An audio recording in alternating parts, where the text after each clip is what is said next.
اور حضرات اگر کوئی دین کی مدد کے لیے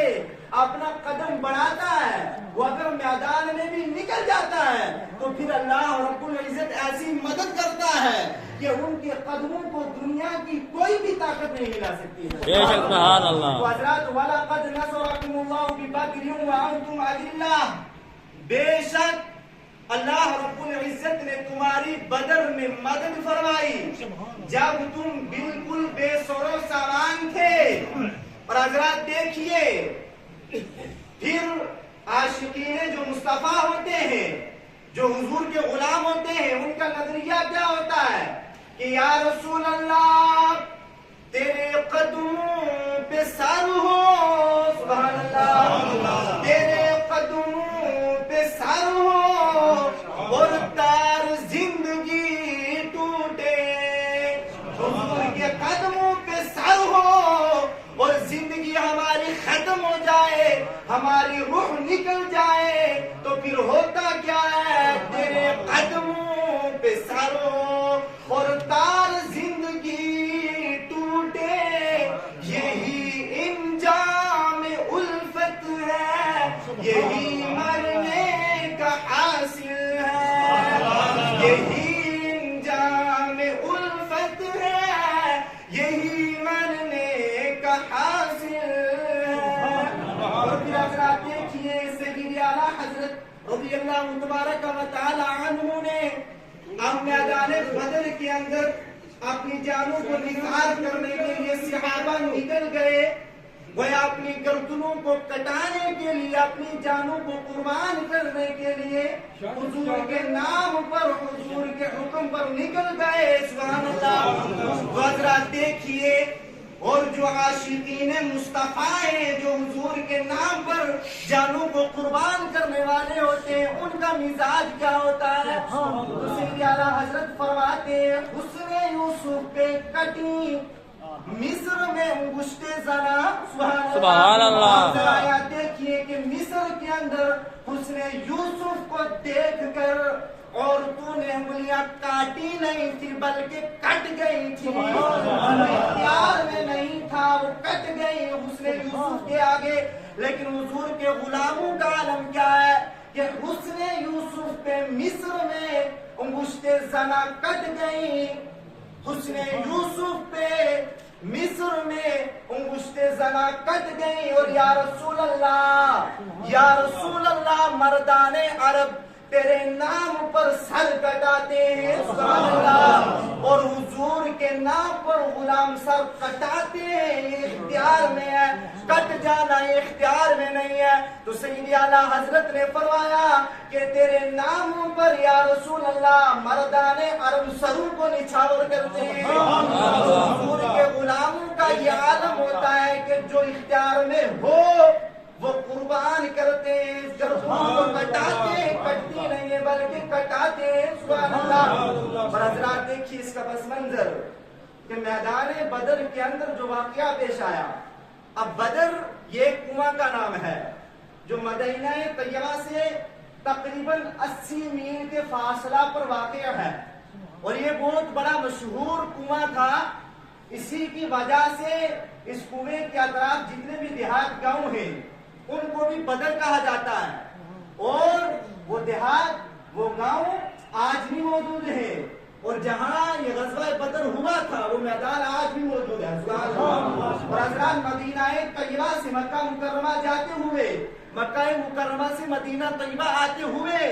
جو لوگ یہ حاضریاں پیش کرتے ہیں وہ باعث ثواب سمجھ کر میدان بدر میں بھی حاضر ہوتے ہیں، سبحان اللہ۔ ان شہدائے اسلام کا اس امت پر احسان عظیم ہے کہ دین کی بقا کے لیے، دین کی حفاظت کے لیے اپنی جانیں قربان کی۔ اور حضرات اگر اللہ ہمیں توفیق دے، ہم سب کو اگر آپ کو توفیق دے جو آپ مدینہ طیبہ میں حاضری دیں، مکہ مکرمہ میں حاضری دیں، تو ضرور میدان بدر میں بھی حاضری دیں، سبحان اللہ۔ اور حضرات اس آیہ کریمہ میں اللہ رب العزت نے مسلمانوں کی مدد کا ذکر فرمایا ہے، سبحان اللہ۔ اور حضرات گویا یہاں قرآن یہ بتانا چاہتا ہے کہ کسی بھی میدان میں فتح و کامیابی جو ہے وہ اللہ رب العزت ہی کے ذریعہ حاصل ہو سکتی ہے، نہ کہ مسلمانوں کی ظاہری مادی طاقت و قوت ہوتی ہے۔ دیکھیے کہ میدان بدر میں اب مسلمان اللہ کے دین کی حفاظت کے لیے نکلے، لیکن ظاہری اعتبار سے ہر طریقے سے کمزور تھے، تعداد میں صرف 313 ہے، اور ادھر دشمن جو ہے وہ 950 ہے، اور مسلمانوں کے پاس سواری کے لیے صرف 2 گھوڑے ہیں،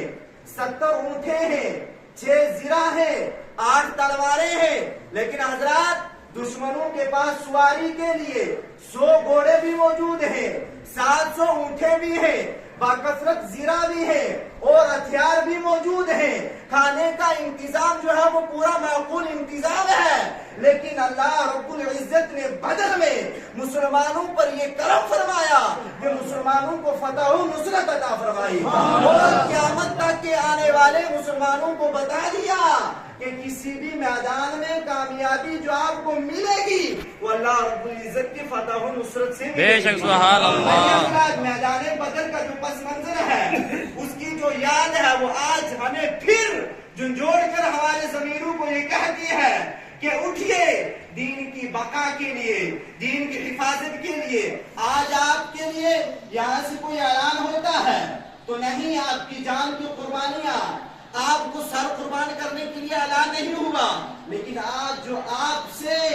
دین کی مدد مانگی جاتی ہے وہ یہی ہے کہ اپنی وسعت کے مطابق آپ بڑھ چڑھ کر اس میں حصہ لیں۔ لیکن حضرات دیکھیے، اب میدان بدر کے اندر کفار و مشرکین کا 1000 کا جو لشکر ہے، لشکر جرار، اس سراب کی طرف بڑھتا چلا رہا ہے۔ اب آقا کریم صلی اللہ علیہ وسلم نے صحابہ کرام کو جمع کیا، جمع کرنے کے بعد جہاد فی سبیل اللہ کا اعلان کیا، تو حضرات صرف 313 نہتے بے سر و سامان مجاہدین اسلام جس جذبہ شہادت کے ساتھ اور وفا و خلوص کے ساتھ حق اور باطل کی جنگ میں اللہ رب العزت کی رضا کے خاطر لڑے، اور حضرات وہ ایسا لڑنا تھا کہ ہوئے زمین کے اوپر آفتاب و مہتاب نے کبھی بھی ایسا جان فضائی اور جانوں کو قربان کرنے والا بے سر و سامانی کے عالم میں کبھی ایسا منظر نہیں دیکھا ہوگا۔ یعنی آفتاب و مہتاب نے ایسا جان بازی و سرفرازی کا منظر آج سے پہلے نہیں دیکھا تھا۔ 313 ہیں، لیکن حضور کے حکم پر اب میدان بدر کے لیے جنگ بدر کی جو تیاری ہوئی وہ بالکل بے سر و سامانی کے عالم میں جب حضور نے صحابہ کو بلایا اور مشورہ کیا تو صحابہ کرام نے عرض کیا کہ یا رسول اللہ جیسا آپ کا حکم، آپ حکم دیں تو ہماری جانیں آپ کے حکم پر قربان ہو جائیں گی۔ اب حضرات دیکھیے، جب صحابہ کا یہ جذبہ دیکھا تو صحابہ نے فرمایا یا رسول اللہ ہم قوم موسیٰ علیہ السلام کی طرح نہیں ہیں کہ جس طرح انہوں نے کہا تھا کہ اے موسیٰ جائیے تم اور تمہارا رب لڑے، ہم تو یہاں بیٹھے ہیں۔ جب صحابہ کا جذبہ حضور نے دیکھا تو حضور خوش ہوئے، ان کے حق میں دعا فرمائی۔ اب حق اور باطل کا معرکہ لگ گیا۔ اب میدان کے اندر یہ 313 صحابہ کرام اتر گئے، اور حضرات دیکھیے کہ ایسا جان نثاری اور ایسا جان نثاری کا منظر تھا، وہ صحابہ نے اپنی جانیں اس طرح قربان کی کہ میدان بدر کی زمین اسے کبھی بھی نہیں بھول سکے گی، قیامت تک جو ہے وہ میدان بدر کی زمین یاد رکھے گی۔ تو اسی لیے کہتے ہیں کہ فضائے بدر کو ایک آپ بیتی یاد ہے اب تک، فضائے بدر کو ایک آپ بیتی یاد ہے اب تک، یہ وادی نعرہ توحید سے آباد ہے اب تک۔ صحابہ نے جب اسلام پر جانے قربان کرنے اور حضور کے حکم پر اپنی جانوں کو نشاور کرنے کا جب وعدہ کر لیا تو گویا وہ غلامان مصطفیٰ یوں کہہ رہے تھے کہ یا رسول اللہ آپ کا حکم ہو تو ہم کود جائیں سمندر میں،